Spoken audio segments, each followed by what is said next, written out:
At 500, defending champion Mick Doohan led fellow Australian Daryl Beattie by 15 points. There's 25 points, remember, for a win. At 250, Biaggi was 39 points clear of the chasing pack. And at 125, in the Battle of the Japanese, Aoki was 59 points ahead of Sakata, the title almost his. Let's catch up first with practice.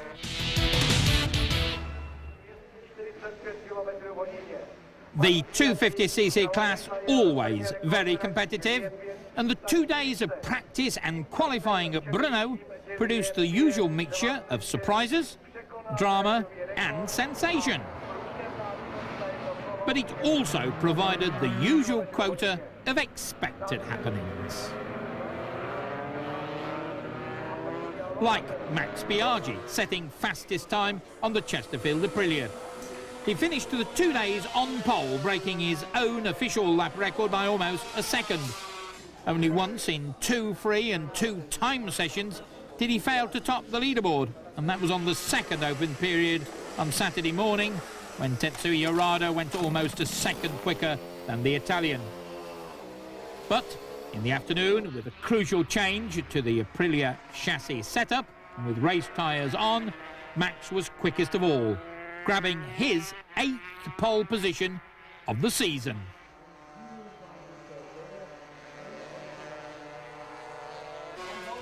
Ralf Waldmann overcame a spill in Friday's timed qualifying session to emerge second fastest on the HB Honda. The German also managed to lap quicker than Biaggi's 1994 lap record. But unlike Max, Ralf was unable to get down into the 2-minute 4-second bracket. Despite being unable to match the pace of the Roman Emperor in qualifying, Waldmann firmly believed he could run up front in the race.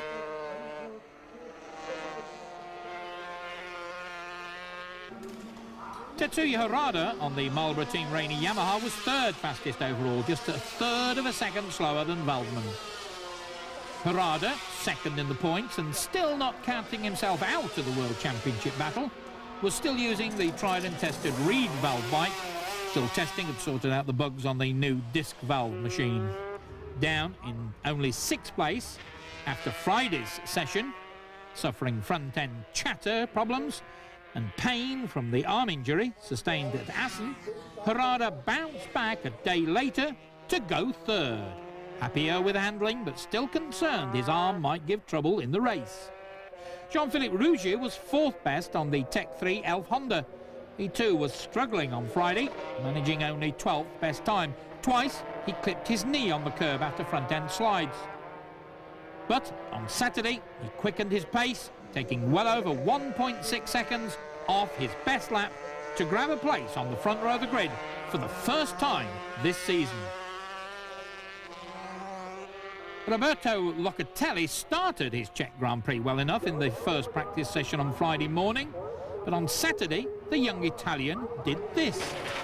He escaped with just bruises. Then he went out again to finish a very creditable 5th overall, missing out on a front row spot by just 0.03 of a second. The 21-year-old Italian showing lots of potential, but has yet to turn that into results.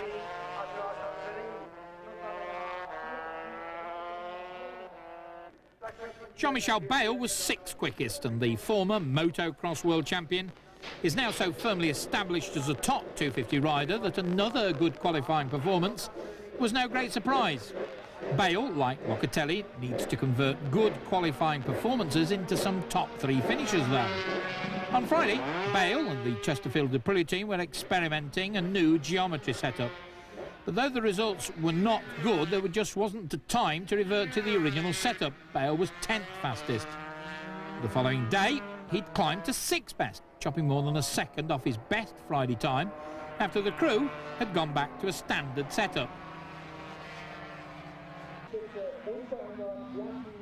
Just 0.03 of a second slower than 4th placeman Rougier, Bayle was unfazed.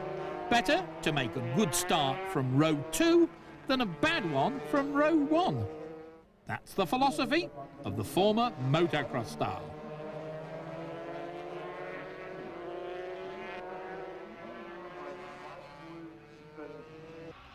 Toriano Romboni was 7th best on the Team Agostini Honda in a season that's shown him cruel luck.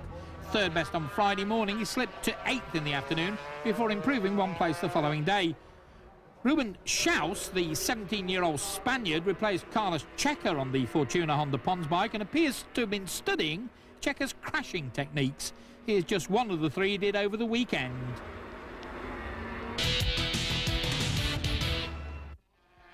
With just 4 races to go in the series now, including this one, many people had different reasons for wanting to impress during practice. Loris Reggiani, for instance, wanted to impress the Aprilia factory people enough to decide to continue with the project in '96. A new engine for the 400 eventually gave Loris a qualifying lap at 2 minutes 3.53, almost but not quite good enough to give him a place on the front row of the grid.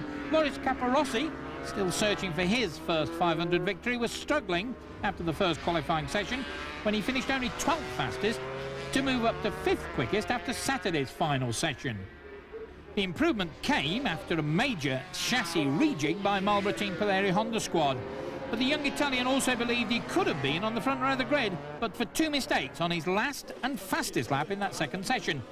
Making it to the front row of the grid for the 2nd time this season, the first was at Eastern Creek in Australia, Norik Abe had the Marlboro Team Roberts squad happy.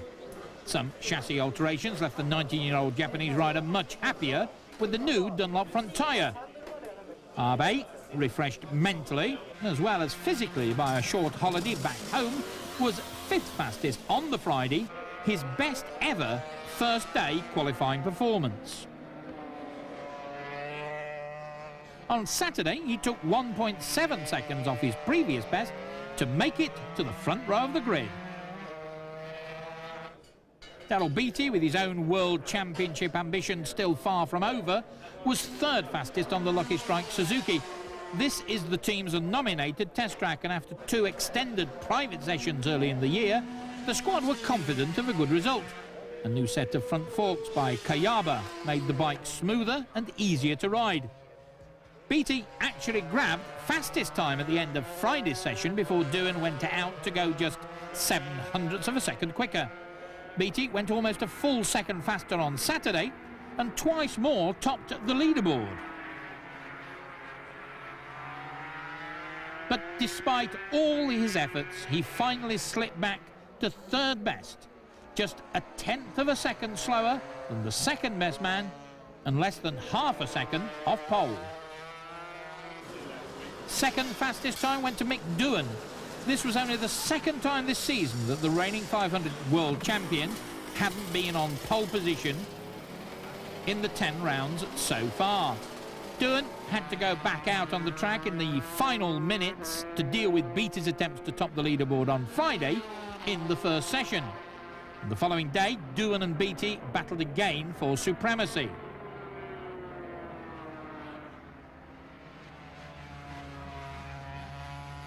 But just when it looked as though Doohan would take pole position, Luca Cadalora joined the fun to go fastest, almost half a second quicker than anyone else.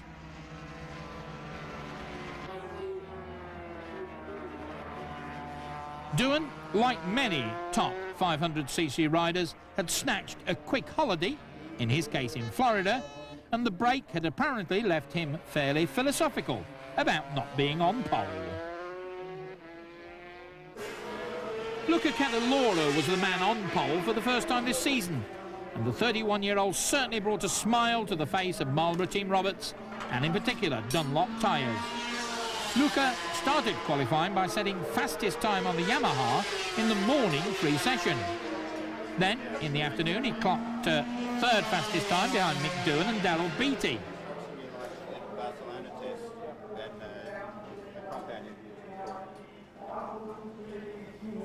But it was not all rosy for Luca. 20 minutes from the end of the hour time session, he was out on a new rear tyre.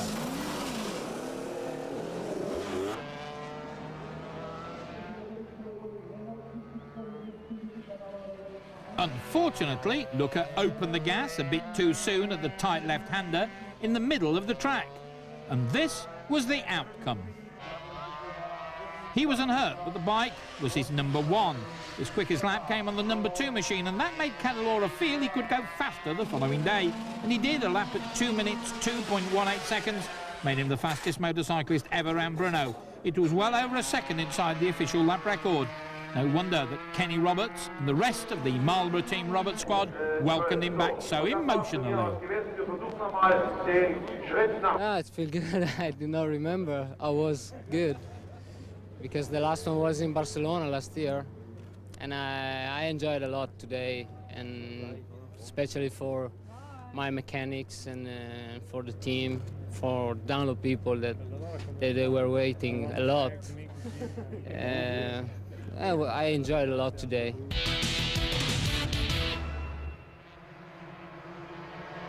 The outcome of the 125 World Championship may be fairly predictable, but the closeness of the competition and the ferocity of the competitors involved still makes it tough to forecast results.